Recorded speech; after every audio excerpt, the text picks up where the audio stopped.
नमस्कार दोस्तों, मैं यूएस शेखावत यूथ पाठशाला ऐप पर आपका हार्दिक स्वागत और अभिनंदन। दोस्तों बात करेंगे आज हुए एग्जाम्स वीडियो 2022 के मेंस के पेपर। और मेंस के अंदर गणित जो पूछा गया वो किस तरह से पूछा गया, बहुत ही आसान पेपर था। आसानी से स्टूडेंट्स का पेपर हो चुका था। 32 क्वेश्चन इस एग्जाम से पूछे थे और प्रश्न कितने लेवल के थे उसमें बात करेंगे। एक एक क्वेश्चन के ऊपर चर्चा करते हुए दोस्तों बढ़ते हैं आज के पेपर के ऊपर।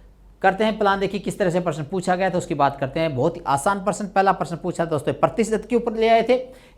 लाभ हानि भी कह सकते थे इसमें हम। एक दुकानदार एक साइकिल के अंकित मूल्य को क्रय मूल्य से 10% बढ़ाकर अंकित करता है। दरअसल क्या किया किसान ने 10% मूल्य बढ़ा दिया। जो अंकित मूल्य था उसमें 10% की वृद्धि कर दी उसने। अंकित मूल्य में 10% बढ़ा के रख दिया और बढ़ा के रखने के बाद क्या किया उसने, बाद में 10% की छूट दे दी। तो दोस्तों ध्यान रखिएगा, कोई भी वस्तु का मूल्य है पहले बढ़ाते हैं उसके बाद घटाते हैं। पहले बढ़ाया और उसके बाद उन्होंने घटा दिया।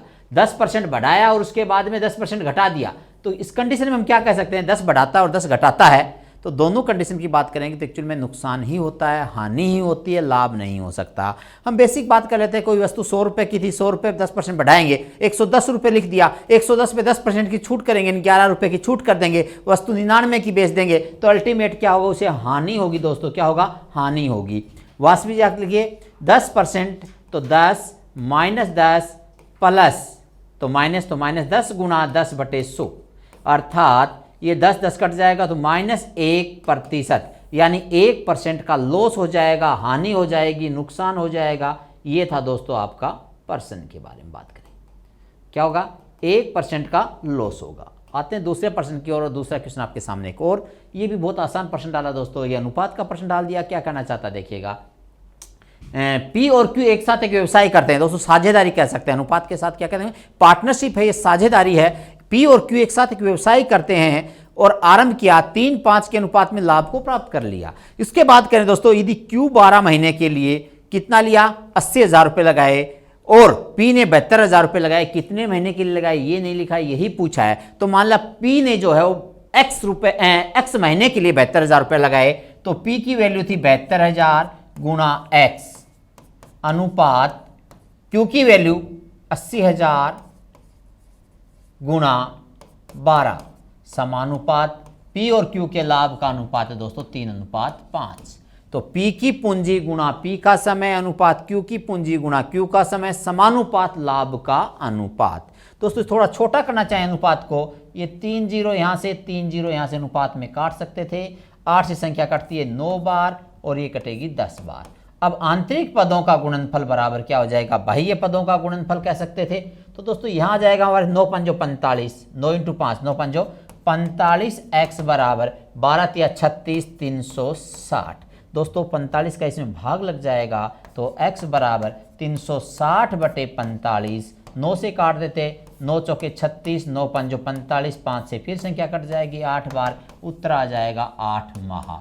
एक बार पुनः बताना चाहूंगा क्वेश्चन को, बहुत ही आसान प्रश्न था, पार्टनरशिप का प्रश्न था, साझा का प्रश्न था। पी ने 72,000 रुपये एक्स महीने के लगाए, क्यू ने 80,000 रुपये 12 महीने के लगाए। पी और क्यू के लाभ का अनुपात 3:5। आंतरिक पदों का गुणनफल और बाह्य पदों का गुणनफल होता है। तो एक्चुअल में देखा जाए तो 72,000 और 80,000 को हम काटा तो ये होगा 9x अनुपात 10 गुणा 12 बराबर 3:5। तो बाह्य पदों का गुणनफल 5 × 9 45x, आंतरिक पदों का गुणनफल 12 × 36 360, 45 का भाग दे दिया, x की वैल्यू की 8 महीने अर्थात पी ने 72,000 रुपये 8 महीने के लिए लगाए थे। क्वेश्चन तीसरा क्या पूछा गया था दोस्तों, इसकी बात करते हैं।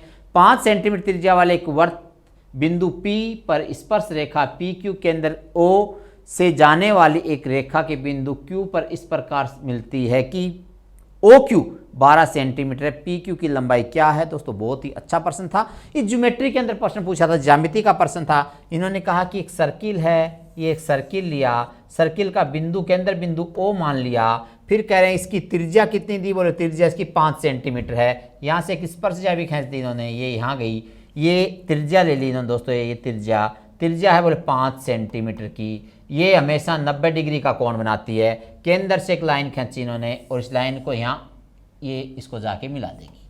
ये कह रहे हैं दोस्तों P बिंदु पर स्पर्श रेखा, तो P बिंदु हो गया आपके पास, PQ के अंदर O, ये कह रहे हैं OQ, O से Q की जो दूरी दी थी वो दे रखी है 12 सेंटीमीटर। ये 90 डिग्री का कोण है, ये आपको ज्ञात करना था पी क्यू, इसको मान लें थोड़ी देर के लिए एक्स। तो x का स्क्वायर प्लस 5 का स्क्वायर बराबर 12 का स्क्वायर पाइथागोरस कर्म में काम करेगी। ये 90 डिग्री के सामने की भुजा हमेशा कर्ण होती है, तो x का स्क्वायर प्लस 5 का स्क्वायर बराबर 12 का स्क्वायर, 12 का स्क्वायर 144, 5 का स्क्वायर 25, तो x बराबर x स्क्वायर बराबर 144 माइनस 25 अर्थात 119। तो x बराबर हो जाएगा दोस्तों √119। तो ये आपके पास पूछा था x का मान क्या है, तो √119 सेंटीमीटर यानी 11 सेंटीमीटर से भी कम। ये आपका सी वाला ऑप्शन था, बहुत आसान प्रश्न था। ये आपके सामने 90 डिग्री के सामने की भुजा क्या होती है, हमेशा कर्ण होती है। स्पर्श रेखा हमेशा त्रिज्या, यहाँ स्पर्श रेखा कितने 90 डिग्री के कोण पर काटती है। त्रिज्या 5 सेंटीमीटर थी, स्पर्श रेखा इसकी लंबाई पूछ रहे थे, और ये आपके पास में कर्ण की लंबाई 12 सेंटीमीटर दे रखी थी। पाइथागोरस पर मैं आपको काम में ले लिया। आधार का स्क्वायर प्लस लंब का स्क्वायर बराबर कर्ण का स्क्वायर होता है। बात करते हैं दोस्तों, अगला प्रश्न क्या पूछा, ये कोण का प्रश्न पूछा था। एंगल के ऊपर आगे ज्यामिति में पूछ रहे थे, एंगल का प्रश्न पूछा था। बहुत आसान प्रश्न पूछे, देखो क्या कह रहे हैं, ए सी डी, ए सी और डी, ये ए, ये सी, ये डी, इसका समद्विभाजक कौन है, ई, सी ई इसका समद्विभाजक है, ठीक है। कोण ए बराबर 55 डिग्री, 55 डिग्री रखा है। ए बी बराबर बी सी, तो ए बी उतनी जितनी की बी सी है, इसका मतलब ये कोण 55 है, तो ये वाला कोण भी क्या है, 55 डिग्री है। अब आपसे कह रहे हैं ये वाला पूरा कोण कितना हो जाएगा, तो 180 माइनस 55, 180 माइनस 55 बराबर 125 डिग्री। अब ये कह रहे हैं दो पार्ट हो गए, पार्ट ये और पार्ट ये। इन दोनों की बात करते हैं 125/2, 125/2 यानी 62.5 डिग्री का ही तो ये निकलेगा, और 62.5 डिग्री का ही ये वाला निकलेगा।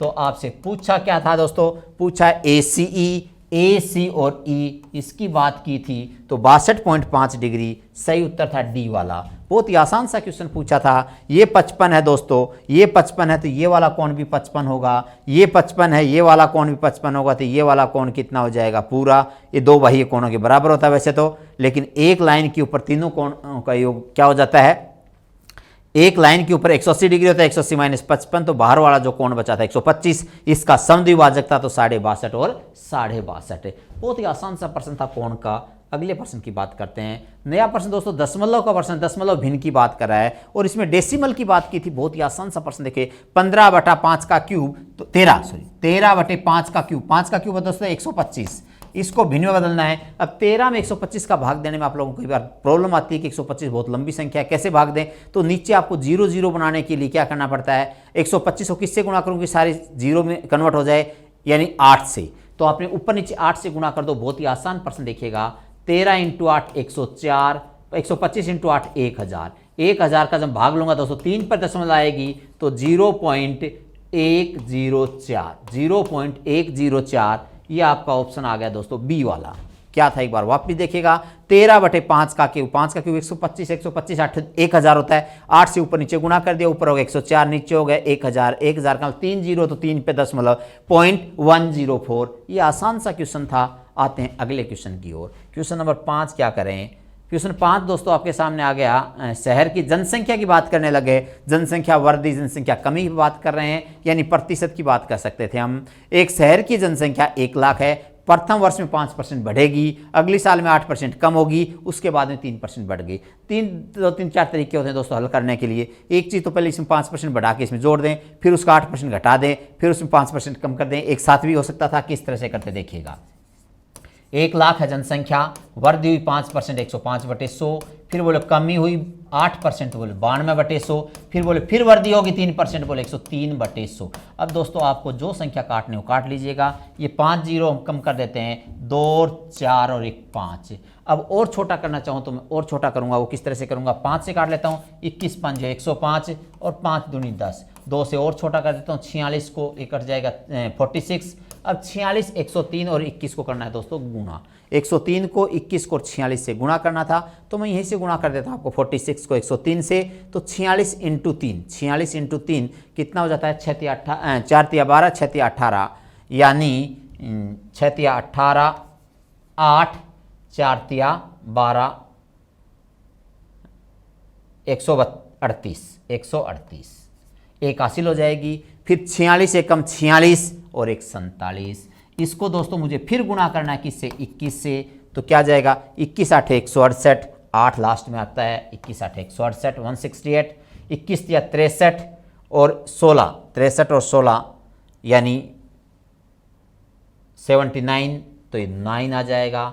21 7 147 और 7 7 7 14, ये 4 आ जाएगा। 21 के 84 और 99, ये 99 आ जाएगा। तो दोस्तों सही उत्तर आपका 99,498, ये आपका आंसर था, एग्जैक्ट उत्तर था 99,498। पहले 5% की वृद्धि 105/100, 8% की कमी 92/100, 3% की वृद्धि 103/100। इस तरह से हमने प्रश्न को हल किया था।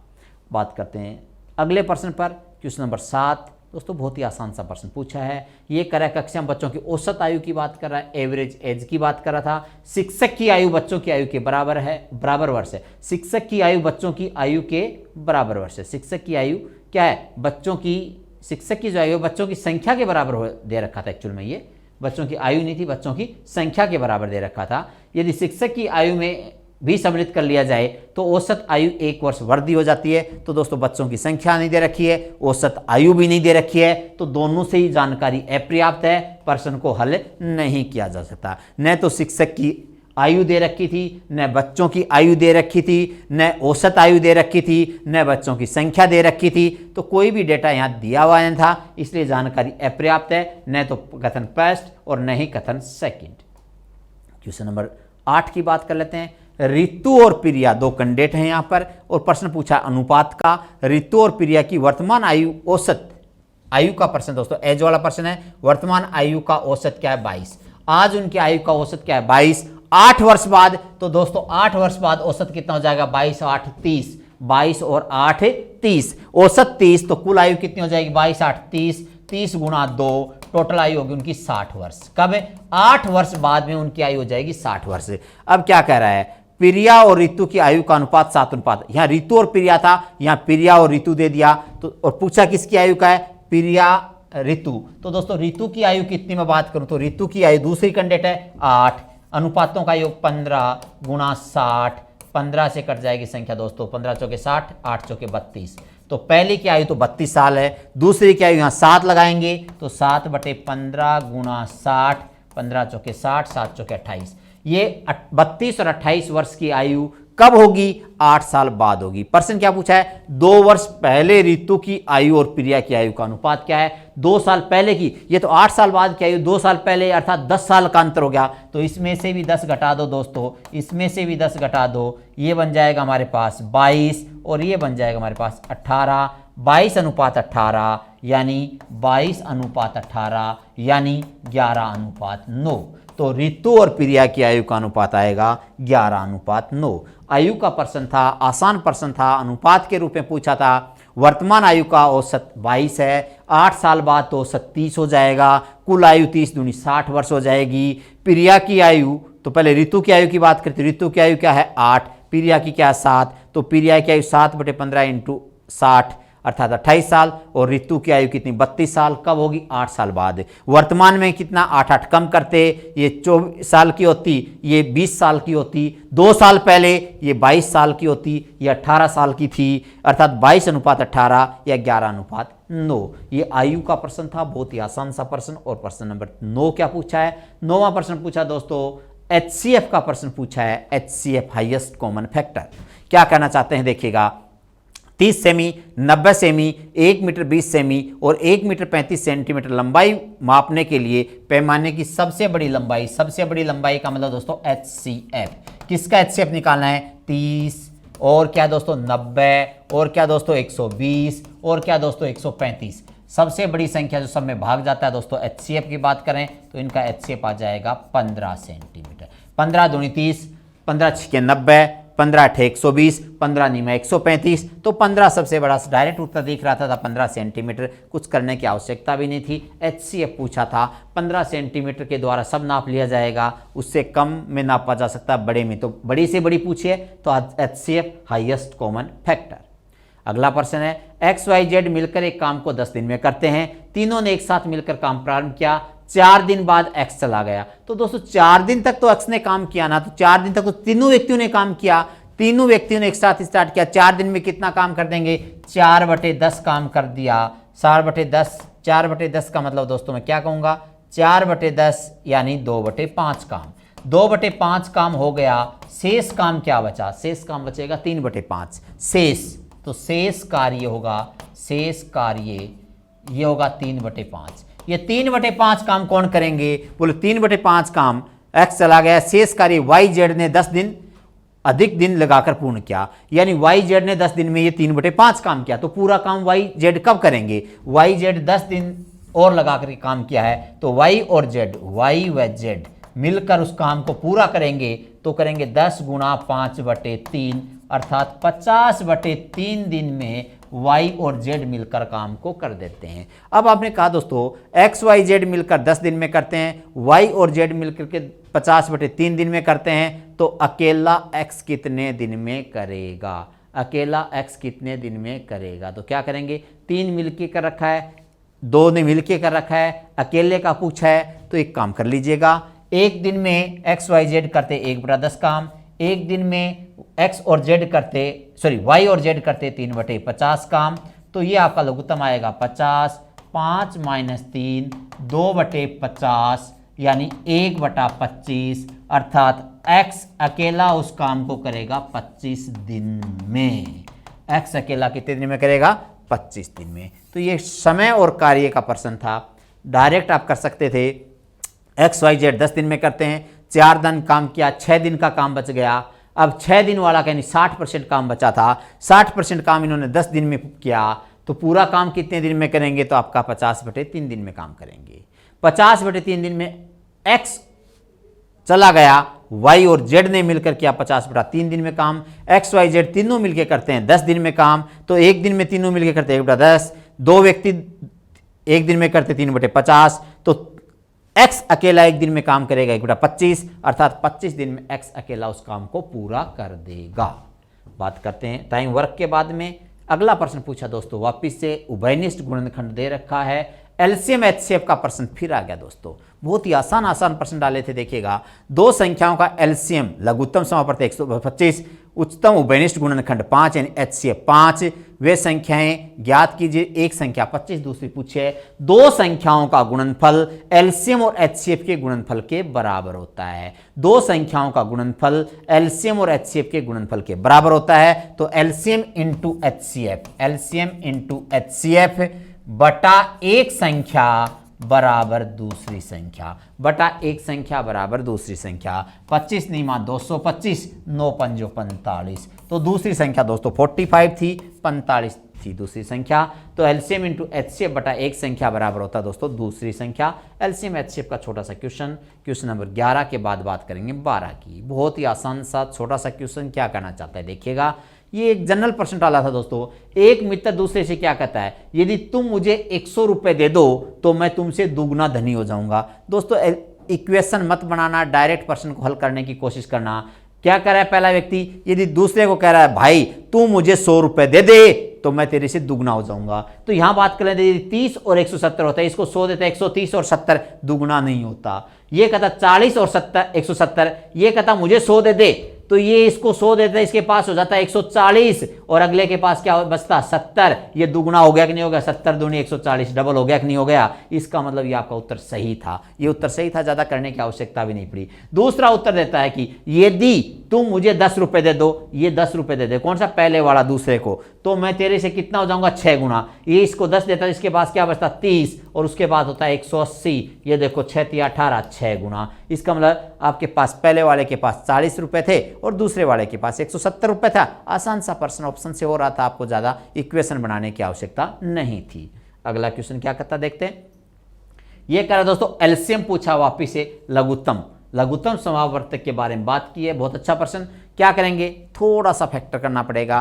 पहले वाले इसके टुकड़े करते हैं दोस्तों, तो इसमें कॉमन आ जाता है क्यू। पहले वाले की बात कर लो, क्यू कॉमन आएगा तो अंदर क्या बचेगा, जब क्यू कॉमन आएगा तो अंदर बचेगा क्यू + 3। ये तो पहली कंडीशन थी। दूसरे वाले की बात करें दोस्तों, इसकी बात कर लेते हैं। ये तो एक कंडीशन आ चुकी है, इसको तो छोड़िएगा। दूसरे की बात कर रहा हूं मैं, क्या है दोस्तों दूसरा, Q² + 5Q + 6।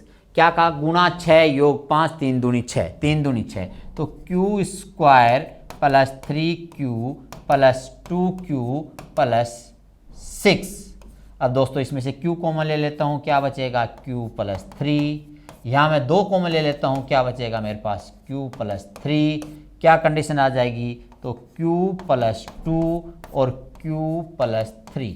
तो दोस्तों q प्लस 3 तो यहाँ भी था, q प्लस 3 तो यहाँ भी था, तो एक तो q आ गया, एक q प्लस 3 आ गया, एक q प्लस 2 आ गया, तो q भी आ लिया, q प्लस 3 भी आ लिया, q प्लस 2q भी आ लिया। इसके फिर फैक्टर करते, एक और 4 थी, अब 3 गुणा 4 योग, तो इसकी बात करें दोस्तों q square plus 3q plus q plus 3। इसके फिर टुकड़े हो सकते हैं q कॉमन लेकर के, क्या बनता है q आप कॉमन लेते बनेगा दोस्तों q प्लस 3, आगे कुछ नहीं तो एक कॉमन ले लो, क्या बचेगा q प्लस 3। दोस्तों ये हो जाएगा आपके पास q प्लस 3 और q प्लस 1। तो दोस्तों q प्लस 1 और आ गया हमारे पास, तो सही आंसर आपके पास क्या होगा q plus 3, q plus 2, q plus 1। तो यहाँ भी q प्लस 3 था, यहाँ भी q प्लस 3 था, वहाँ भी q प्लस 3 था, तो HCF तो q प्लस 3 होता, लेकिन यहाँ क्या पूछा था, यहाँ पूछा लघुत्तम समापवर्ते, लघुत्तम q प्लस 3, q प्लस 2 और q प्लस 1। ये आपका उत्तर था दोस्तों, थोड़ा सा बड़ा जरूर था पहले वाले प्रश्नों की अपेक्षा, क्योंकि 3 की जगह आपको फैक्टर करना था, 3 इक्वेशन के टुकड़े तोड़ने थे।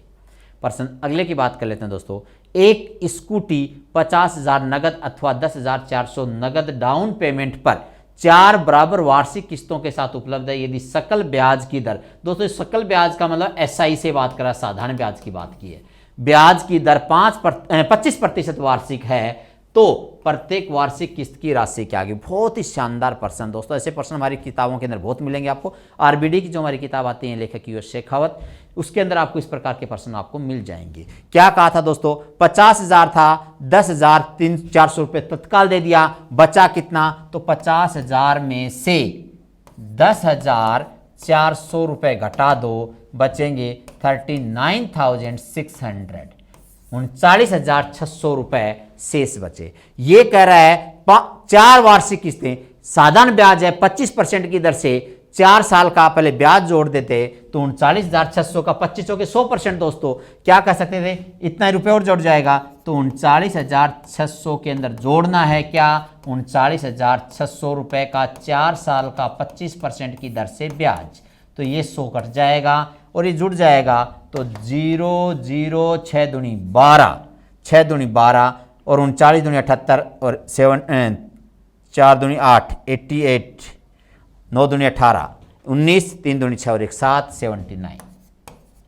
ये दोस्तों 4 साल बाद उसे चुकता करना था, लेकिन ये कह रहा मुझे 4 साल बाद नहीं चाहिए, मुझे तो ईयरली इंस्टॉलमेंट चाहिए, ईयरली इंस्टॉलमेंट चाहिए। तो इंस्टॉलमेंट कितना होगा, तो हम इंस्टॉलमेंट का जब प्रश्न आता है 4 इंस्टॉलमेंट बनानी है, 100, दूसरी 125, तीसरी 150, चौथी 175, इस तरह से जोड़ते हैं हम। क्या कह सकता था, इंस्टॉलमेंट की बात की दोस्तों, तो पहली इंस्टॉलमेंट 100x, दूसरी इंस्टॉलमेंट 125x, तीसरी हो जाएगा 150x और चौथी हो गया दोस्तों अपने पास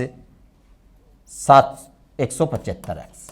टोटल मान लो दोस्तों ये आ जाएगा 1 2 3 4 हैं, 150 25 300 550x, 550x, ये हो गया दोस्तों टोटल 550x। तो पहली इंस्टॉलमेंट क्या है, इक्वल चलेगी 100x, 550x की वैल्यू ये है, 100x का मान क्या होगा, 550 से भाग देना, 100 से गुना करना है, तो 7920/550x गुना 100x। ये x से x कट जाएगा, 0 से 0 कट जाएगा, और संख्या छोटी कर लेता हूं मैं, 11 पंजो 55 और 5 से 20 पंजो 100, इसको और काटते दोस्तों 7 बार, 2 बार और 0, 72 दूनी 2 दूनी 4, 7 दूनी 14, 14,400। ये आपका सही उत्तर था बी वाला। बहुत ही आसान प्रश्न है, टिपिकल प्रश्न नहीं है। ऐसे प्रश्नों को मौखिक रूप से करना हो, 25% 4 साल, 100% का धन डबल होना था, इसका डबल कर दिया। फिर आपको क्या करना था, इंस्टॉलमेंट 100, दूसरी 125, 150, 175, 550 का भाग दे के 100 से गुणा कर लेते, आपका उत्तर आसानी से आ जाता। वो तो बहुत ज़्यादा टिपिकल प्रश्न नहीं है, लेकिन आसान हर व्यक्ति के लिए इसलिए नहीं है क्योंकि इस पैटर्न के प्रश्न कर रखे हैं तो ही आसान है दोस्तों। अगले प्रश्न पे आते हैं और नेक्स्ट क्वेश्चन आपके सामने ये रहा। एक नाव, बहुत सो दोस्तों बहुत बार परीक्षा में आ चुका है, धारा और नाव का प्रश्न था, ये इसी लैंग्वेज में और इसी नंबर्स के साथ है, क्योंकि हमारी पुस्तक में भी इस प्रकार के प्रश्न लिखे हुए हैं, सेम प्रश्न भी लिखा हुआ है, पहले वाला क्वेश्चन भी था, ये वाला डिट्टो प्रश्न ऐसे कैसे। एक नाव धारा के प्रतिकूल, प्रतिकूल का मतलब दोस्तों अपोजिट साइड में 30 किलोमीटर और धारा के अनुकूल 44 किलोमीटर 10 घंटे में जाती है, और 13 घंटे में धारा के प्रतिकूल 40 किलोमीटर, धारा के अनुकूल 55 किलोमीटर जाती है। नाव की स्थिर पानी में चाल क्या है, ये आपसे पूछा गया। तो दोस्तों क्या करते हैं, देखो उस धारा के साथ जाएगा तो दोनों की चाल जुड़ जाती है, और धारा के विपरीत होता दोनों की चाल घट जाती है। तो एक बार थोड़ी देर मान लेते हैं हम, धारा के अनुकूल चाल मान लेते हैं, एक धारा के प्रतिकूल चाल मान लेते हैं। अनुकूल में मान लिया x और प्रतिकूल में मान लेते हैं थोड़ी देर के लिए y। प्रश्न क्या पूछा है, नाव की स्थिर पानी में चाल। तो अनुकूल और प्रतिकूल दोनों की निकल जाएगी, तो दोनों को जोड़ के आधा कर देंगे, कोई दिक्कत नहीं है। क्या प्रश्न था एक बार फिर देख लीजिएगा। 44 किलोमीटर गया मान लेते हैं x की स्पीड से, तो 44/x प्लस ये नाव y मान लेते हैं 30/y बराबर क्या है दोस्तों 10 घंटे। दूसरी कंडीशन दे रखी थी 55 किलोमीटर गया अनुकूल में, यानी 55 गया x की स्पीड से और 40 गया y की स्पीड से, बराबर है। पहले वाले को दोस्तों क्या करना है, 4 से गुणा, दूसरे वाले को 3 से गुणा करके इक्वेशन बना दीजिए, आपका उत्तर आ जाएगा। क्या क्या, पहले वाले को 4 से गुणा, 4 चौके 16, 4 चौके 16 और 17, 176/x प्लस 4 तिया 12, 120/y बराबर 40। और दूसरे की बात दोस्तों 3 से गुणा कर देते दूसरी इक्वेशन को, 5 165/x प्लस 120/y बराबर 13 तिया 39। घटा देंगे, माइनस माइनस और माइनस ये कट जाएगा, यहाँ बचेगा 11/x बराबर 1 या x बराबर 11। x की वैल्यू दोस्तों आपके पास 11 आ गई, उसका मान यहाँ रख देते हैं, यहाँ रख देते हैं, जैसे भी आपकी इच्छा है। x बराबर 11, तो 11 चौके 44, 4 प्लस 30/y बराबर 10, तो y बराबर क्या हो जाएगा दोस्तों 4y और 10y। चाहो तो इस तरह से कर सकते थे, या 4 को उधर ले जाओ तो क्या हो जाएगा y की वैल्यू आपको ज्ञात करनी है, तो 4y 10y 10 और 4 14y, और ये 30 की वैल्यू आती 4 उधर घट जाएगा, तो मैं कह सकता हूं 4y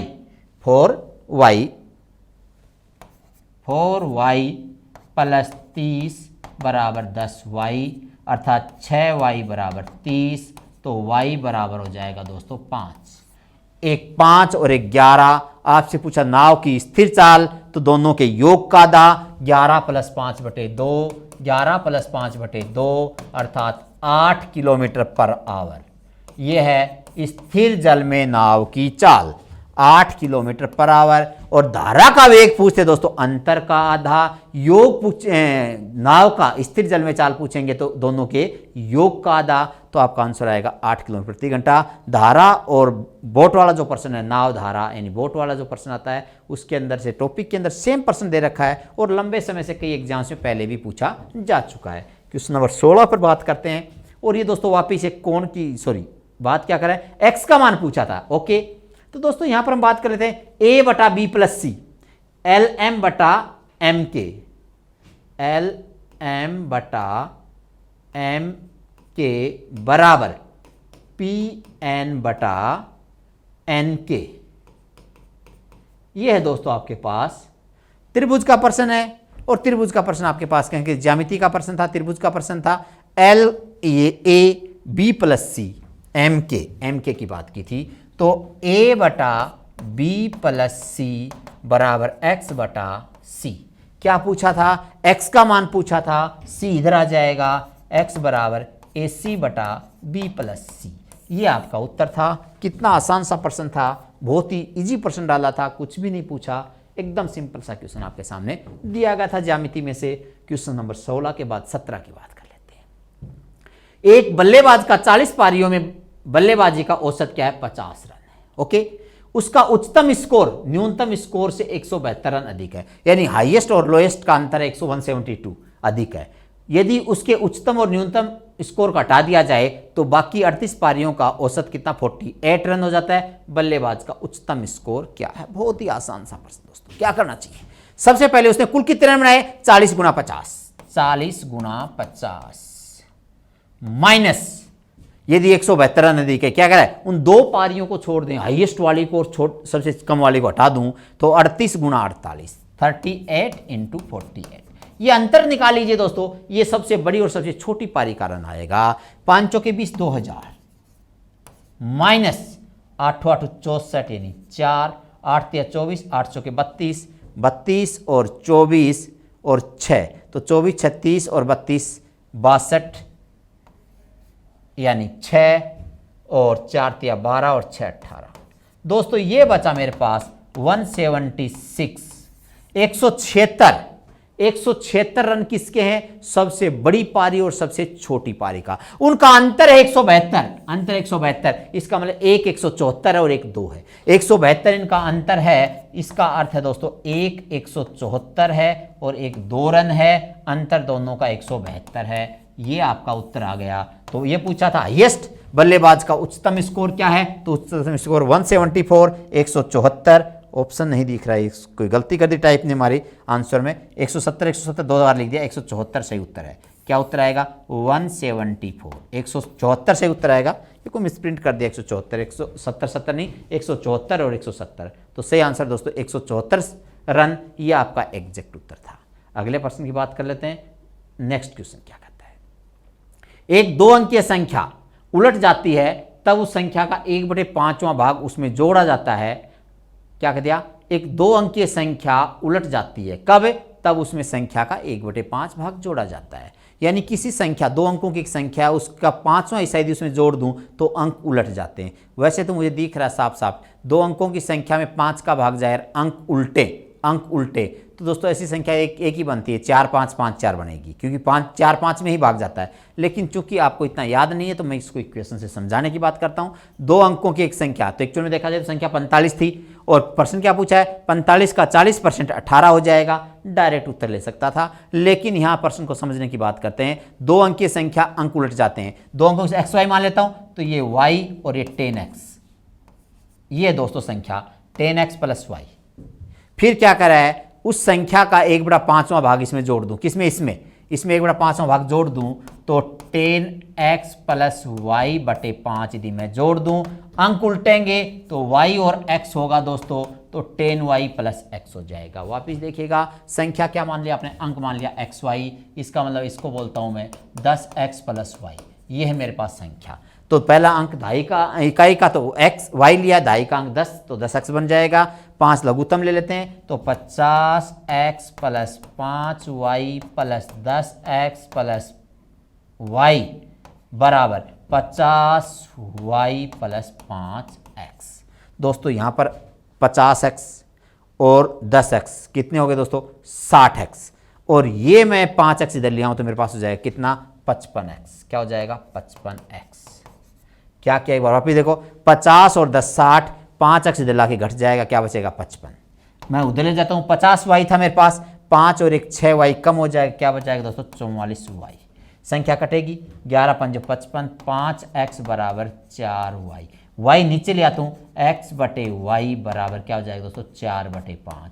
तो x का मान 4 और y का मान 5, ये 4 और ये 5, संख्या क्या होगी 45। और इस 45 का 40% ज्ञात करना है, तो 45 गुणा 40/100, ये 0 9 5 45, 5 दूनी 10, 2 दूनी 4, 9 दूनी 18, ये आपका उत्तर था। सही आंसर था दोस्तों डी वाला, करेक्ट उत्तर था। तो वैसे भी आप ध्यान रख लीजिएगा, 1/5 अंक पलटते हैं तो 5 का भाग 2 अंकों की संख्या जिसमें अंक पलटे, मतलब 1 9 9 1 होता है ना, 2 3 है तो 3 2 बनता है, तो ऐसे कौन सी संख्या पलटेगी, 45 5 2। बाकी हमें पूरा भी हल करके देख लिया, कोई दिक्कत नहीं है। संख्या का क्या कर रहा है, 1/5वां भाग जोड़ दिया, 5वां हिस्सा जोड़ने के बाद तो 5वां हिस्सा 9 5 45 आपके सामने आ सकता था, लेकिन नहीं याद है, कोई बात नहीं, आंसर हमने पूरा हल कर लिया 18।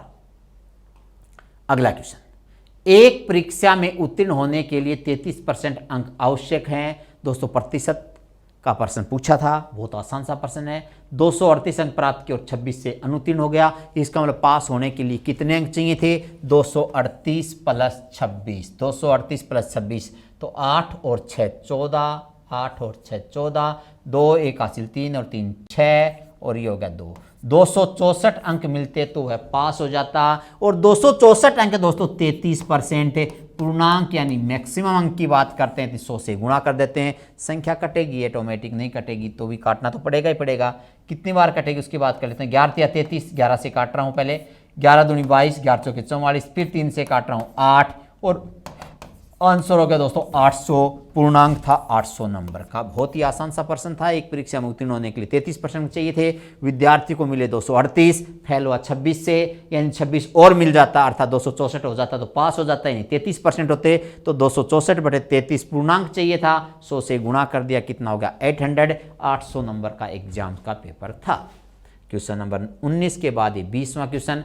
अर्धगोलाकार कटोरे की त्रिज्या, अर्धगोला दोस्तों ऐसा होता है जिसमें पूरा गोला नहीं होता, ये वाली कंडीशन की बात की है, ये अर्धगोला होता है। इसमें क्या करा, त्रिज्या इसकी 3 सेंटीमीटर, दोस्तों ये भी इसकी त्रिज्या होती है 3 सेंटीमीटर दे रखी है, 3 सेंटीमीटर है त्रिज्या, 3 सेंटीमीटर। इसके अंदर भरे जा सकने वाले पानी का आयतन, यानी अर्धगोले का आयतन पूछा दोस्तों, वॉल्यूम पूछा है। गोले का वॉल्यूम 4/3 पाई आर क्यूब और अर्धगोले का वॉल्यूम 2/3 पाई आर क्यूब। तो 2/3 पाई आर क्यूब की दोस्तों मेरे पास 3 का क्यूब, 3 गुणा 3 गुणा 3, 1 3 कट जाएगा, 3 3 9 दूनी 18 पाई, ये आपका उत्तर आ जाएगा। आसान सा छोटा सा प्रश्न था, केवल 2/3 पाई आर क्यूब की बात की थी, अर्धगोले के ऊपर पूछा था, सिंपल सा क्वेश्चन पूछा था। क्वेश्चन अगला क्या कह रहा है, ये दोस्तों कंपाउंड इंटरेस्ट का प्रश्न आ गया आपके सामने, और ये कह रहा है 700 रुपए को 3 वर्ष के लिए 4% वार्षिक चक्रवृद्धि ब्याज की दर से दिया गया उधार चुकना, कुल कितना ब्याज चुकाना पड़ेगा। दोस्तों एक तो 700 गुणा 104/100 की पावर 3 करेंगे, लंबी प्रक्रिया होती है, हमें छोटा करना है तो एक काम कर लेते हैं, 700 का 1 साल का ब्याज कितना हो जाएगा 4%, 7 चौके 28, पहली साल का ब्याज 28 रुपये, अगली साल का ब्याज 28 रुपये, अगली साल का ब्याज 28 रुपये। ये तो होता दोस्तों साधारण ब्याज, ये तो क्या होता साधारण ब्याज, ये तो होता साधारण ब्याज।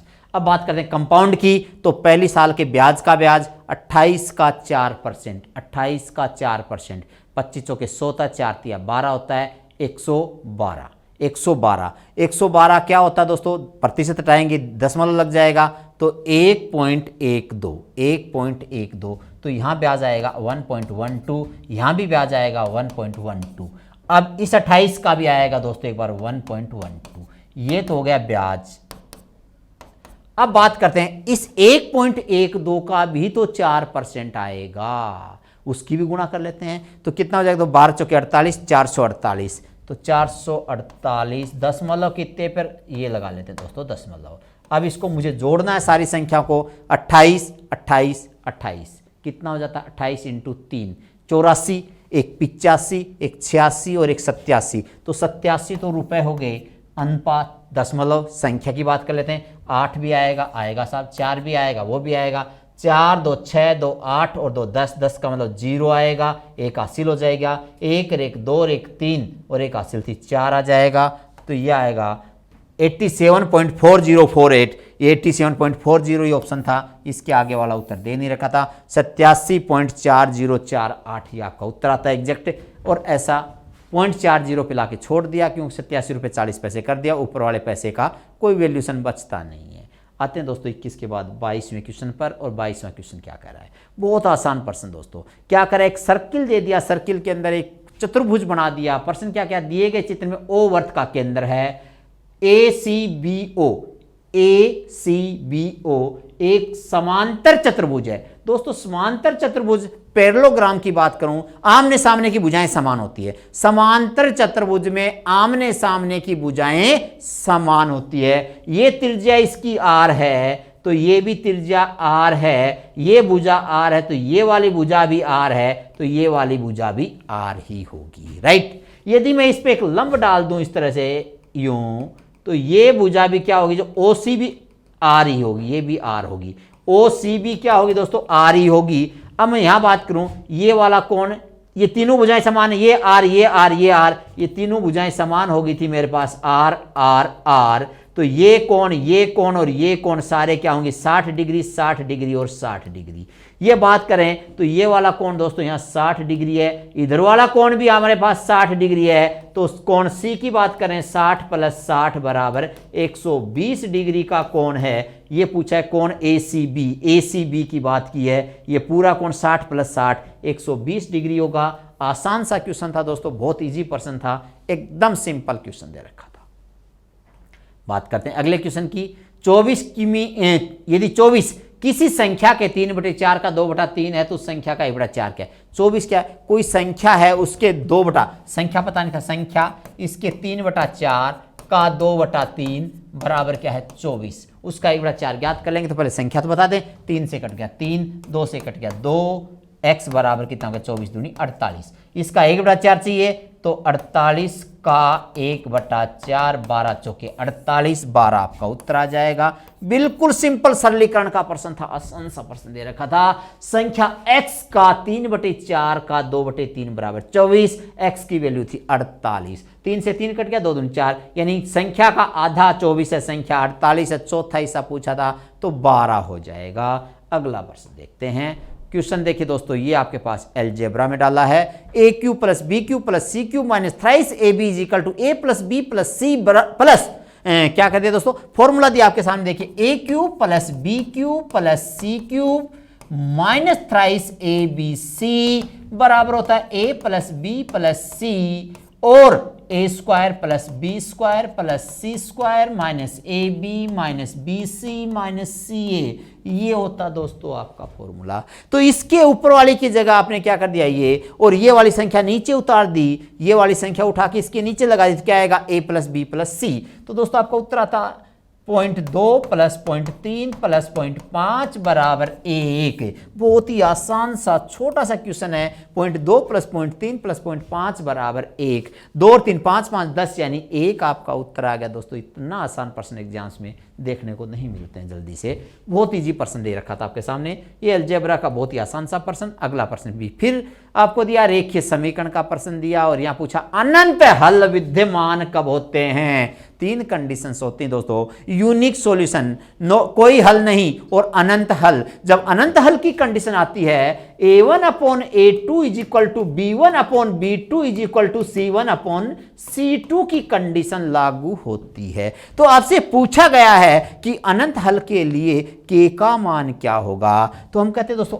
x/k + 1 ब्रैकेट x बराबर k + 1 × y/9y बराबर 5/8k - 1। ये x से x कट गया 1 आया ऊपर, y से y कट गया 9 आया ऊपर। गुणा कर सकते थे, किस तरह से? 9 इधर कर दूं और k + 1 इधर कर दूं, तो k + 1 का स्क्वायर बराबर 9, तो k + 1 बराबर 3, तो k बराबर 3 - 1 यानी 2, तो k की वैल्यू आ गई दोस्तों 2। कितना आसान प्रश्न था दोस्तों। क्या कहा? A1/A2 = B1/B2 = C1/C2। ये होता है इन्फिनिटिव सॉल्यूशंस, अनंत हल। सो x से x कट गया, x/k + 1 बराबर y से y कट गया, k + 1/9, तो 9 यहां जाएगा। 9 = k + 1 का होल स्क्वायर,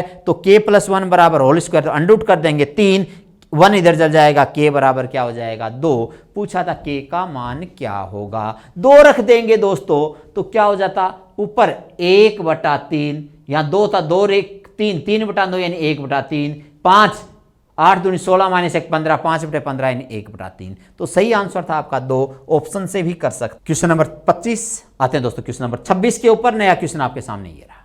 क्वेश्चन क्या करा है? PQ के पास कुछ धन है, यदि PQ को 30 रुपए दे देता है। क्या कहा? PQ को 30 रुपए देता है। 2 कैंडिडेट हैं, एक P और एक Q। P ने दिया, किसको दिया? Q को। PQ को 30 रुपए देता है, इस -30 और इस +30। अब क्या हो जाएगा? Q के पास P के बचे हुए धन का दुगुना, Q के पास दुगुना है तो P को दुगुना कर दो, बराबर हो जाएंगे। इसका अर्थ हो जाएगा 2P - 60। क्या कहेंगे दोस्तों? 2P - 60 बराबर Q + 30 या 2P - Q बराबर 90। दूसरी कंडीशन कह रहा है परंतु QP को 10 रुपए देता है, वही P और Q। इस बार Q देता है तो Q - 10 P + 10, तो तो क्या हो जाएगा, P के पास ज़्यादा हो गया तो Q के पास बचे धन का 3 गुना हो जाएगा। P के पास 3 गुना है, Q को 3 से गुना कर दो दोस्तों, बराबर हो जाएगा, ये हो जाएगा मेरे पास P प्लस 10 बराबर 3Q माइनस 30। 3Q को यहाँ ले आऊंगा तो P माइनस 3Q बराबर माइनस 40। दो इक्वेशन बन गई, P का मान पूछा है, Q बराबर करना है, इस वाले इक्वेशन को दो किसे 3 से गुणा कर दूं तो 6P माइनस 3Q बराबर 27, 270। ये P माइनस 3Q बराबर माइनस 40। क्या बचेगा दोस्तों, घटाएंगे माइनस, ये प्लस, ये भी प्लस, ये कट जाएगी संख्या और ये बच जाएगा 5P बराबर ये 031 310 भाग दे देंगे, P बराबर क्या आ जाएगा 62। ये प्रश्न आपके सामने पूछा था, P का धन पूछा था 62। आसान प्रश्न था, बस थोड़ा सा ध्यान रखना था, दो इक्वेशन का प्रश्न था। और ये इस प्रकार का प्रश्न दोस्तों हम क्या कह सकते हैं, सरल समीकरण कह सकते हैं या रेखीय समीकरण का प्रश्न डाला गया था। आते हैं अगले प्रश्न पर, क्वेश्चन नंबर 27 में दोस्तों यहाँ थोड़ी सी गलती की क्वेश्चन में, ये ब्रैकेट नहीं आना चाहिए था, ब्रैकेट आता तो 5 या 15 बटा ए बी बटा 2 बराबर 19, ऐसा कोई क्वेश्चन नहीं होगा। सही प्रश्न दोस्तों इस तरह से होता 5 3 बटा ए गुणा बी 1 बटा बी 1 बटा 2 बराबर 19। इस तरह से प्रश्न होना चाहिए था सही उत्तर लगाने के लिए। तो हम इस प्रकार से प्रश्न को ठीक कर लेते हैं। ये ब्रैकेट गलत लगा दिया था, बोनस मार्क्स देना चाहिए हिसाब से तो, लेकिन देखते हैं क्या करते हैं आगे जाकर के। तो 5a प्लस 3 इससे गुणा करते हैं तो 5a प्लस 3 बटा a गुणा 2b प्लस 1/2 बराबर क्या दोस्तों 19। बराबर क्या दे रखा था 19। a और b की संख्या चाहिए थी, गुणा कर सकते थे हम इसको चाहें तो, लेकिन इतना लंबा गुणा करने की अपेक्षा हम मान रख लेते, ज़्यादा ठीक होता। क्या करना चाहिए, यहाँ 7 मान रखते हैं दोस्तों, तो 7 5 35 और 3 38 वैल्यू डाल देते हैं डायरेक्ट, क्योंकि इतना गुणा करने की आपको आवश्यकता नहीं है, लंबा लगे चलेगा। लंबा क्यों खींचे हम क्वेश्चन को, हमें आवश्यकता ही नहीं थी। तो मैंने क्या कहा, ए की जगह 7 और बी की जगह 3 डाल दीजिएगा। तो 5 3 बटा 7 गुणा 3 1 बटा 2, 7 5 35 और 3 38 बटे 7, 3 दूनी 6 और 1 7 बटे 2, ये 7 से 7 कट जाएगा, 19 दूनी 38 बराबर 19 ही दे रखा था। बराबर क्या दे रखा था 19 दे रखा था। पहले वाली इक्वेशन आपकी सही थी, ए और बी के मान पुट कर लिया, आपको इक्वेशन बनाने की आवश्यकता नहीं है। चाहते तो आप इसको भी हल कर सकते थे, लेकिन हमने इसको हल नहीं किया। ये ब्रैकेट लगाना गलत था, ब्रैकेट नहीं देना चाहिए था। ये कोई न कोई मिसप्रिंट हुई है कहीं न कहीं किसी मोड पर जा करके, अभी वो तो मैं नहीं कह सकता, लेकिन सही आंसर 7 और 3 आता है। ये ब्रैकेट नहीं होना चाहिए था तो नंबर मिलते। अब बोनस नंबर के पूरे हकदार हैं, आप चेक कर लीजिएगा लास्ट में। अगला प्रश्न है दोस्तों, 5 व्यक्तियों से पूछा गया कि उन्होंने बताया, उन्होंने बताया कि सामुदायिक कार्य के लिए 20 14 26 40 और 30 घंटे प्रति सप्ताह देते हैं। प्रति सप्ताह औसत कितना देते हैं, 5 है दोस्तों, 5 को जोड़ के 5 का भाग दे दो और कुछ नहीं करना। 14 प्लस 26 प्लस 40 प्लस 30 दोस्तों, यदि मैं टोटल मारता हूं बटा 5, टोटल मार के देखते हैं दोस्तों, तो ये देखो 40 और 20 60, 60 और 30 90, 100 और 130, 130 बटे 5 और 5 का भाग दे 26 5 130 होता है दोस्तों। तो 26 आवर्स 26 घंटे आपका उत्तर आ जाएगा। औसत पूछा था और कुछ नहीं करना था। क्या कहा, 20 प्लस 14 प्लस 26 प्लस 40 प्लस 30 130, 5 दे थे, 5 का भाग दे दिया। औसत पूछा था, आसान प्रश्न था, सिंपल प्रश्न था। क्वेश्चन 29 क्या कहता है इसकी बात कर लेते हैं। एक गुणनखंड है, ये इसका एक गुणनखंड है और क्या पूछा, ए का मान पूछा है। ए का मान पूछा है दोस्तों 2x माइनस 1, एक फैक्टर ना 2x माइनस 1, तो हम कह रहे 2x बराबर 1, तो x बराबर 1/2, x की वैल्यू 1/2 रखते जाइए, आपका उत्तर आ जाएगा 2 गुना 1 बटा x की जगह क्या रखना दोस्तों 1/2, तो 1/2 का cube 1/8 plus a Guna 1/4 plus 11 Guna 1/2 plus a plus 3 plus a plus 3, ये पूछा है। अब क्या करें दोस्तों, ये कट जाएगी संख्या 1/4 plus a/4 plus 11/2 plus a plus 3। लघुत्तम ले लीजिएगा 4, 1 प्लस a प्लस 4 का भाग देंगे 2 बार 2, 11 दूनी 22 प्लस 4a प्लस 4 तिया 12। और क्या कर सकता हूं दोस्तों, कितना a हो गया मेरे पास, 1a 4a, 4 और 1 5a, तो ये हो गया दोस्तों मेरे 5a प्लस 5a प्लस 22 12 34 और 1 35 35। 5a प्लस 5 ये उधर जाएगा बराबर कुछ नहीं है, तो ये 4 0 बन जाएगा, तो बराबर 0 कह सकता था मैं। 5a बराबर 35 माइनस 35 कह सकता हूँ, और a बराबर 5 का भाग देंगे तो -7 कह सकते हैं। तो a की वैल्यू दोस्तों यहाँ पर थी -7। क्या आएगा, a का मान -7। एक बार फिर देख लीजिएगा, 2x - 1 बराबर 0 होता, तो 2x बराबर 1 होता, x बराबर 1/2 होता, x का क्यूब 1/2 का क्यूब यानी 1/8 होता, a into x square a into 1/4 होता, 11x तो 11 इंटू 1/2 होता, a प्लस 3 होता। हमने लघुत्तम हल किया, 2 से कट के 1/4 हो गया, a/2 4 हो गया, 11/2 हो गया, प्लस a प्लस 3 हो गया, 4 लघुत्तम ले लिया। एक फैक्टर की बात कर रहे थे, 4 लघुत्तम था, 1 आएगा, यहाँ a आएगा, यहाँ पर 22 आ जाएगा, 4a बन जाएगा, 12 बन जाएगा, ये 5a बन जाएगा, 22 12 और ये 35 बन जाएगा, बराबर कुछ नहीं तो 0 हो जाएगा, 35 उधर जाएगा माइनस बन जाएगा, 5a बराबर 35, a बराबर -7 आ जाएगा। ये भी आपका एलजेब्रा का प्रश्न था, फैक्टर्स का प्रश्न था।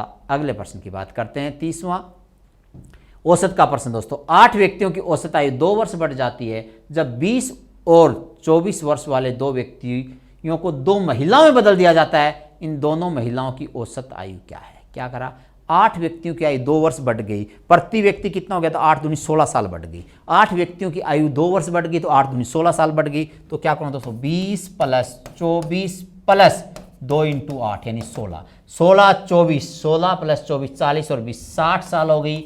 2 कंडे था, 2 का भाग दे दिया, क्या हो गया, 30 साल हो गया।